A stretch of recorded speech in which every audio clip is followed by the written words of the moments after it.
কাঁচা কলা দিয়ে ইলিশ মাছ রান্না করব। মাছটা প্রথমে ভেজে রাখছি, ওই ভাজা তেলের মধ্যে আবার পেঁয়াজ দিয়ে পেঁয়াজটা ভাজা ভাজা করব। ভাজা ভাজা হলুদ দিব। ইলিশ মাছে কোনো মশলার দরকার হয় না, শুধু মরিচ হলুদ আর পেঁয়াজ ছাড়া। ইলিশ মাছ এমনিতেই অনেক।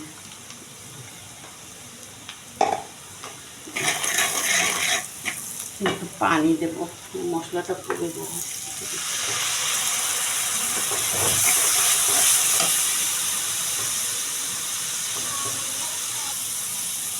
এই যে কাঁচা কলাটা আগে সিদ্ধ করে রাখছি। সিদ্ধ না করলে হয় কি দেখা যায় এটা নাইলে রান্নার পরে কালো হয়ে যায়।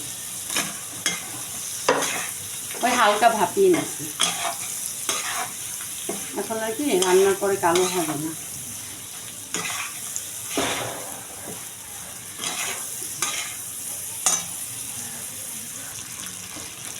কষানো শেষ, এখন ঝোল তো পানি লাগবে, একটু ঝোল ঝোল রান্না করবো তো।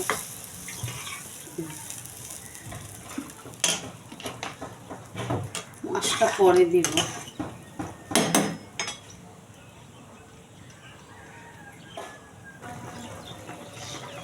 এই যে হয়ে গেল আমার ইলিশ মাছ দিয়ে কাঁচা কলা।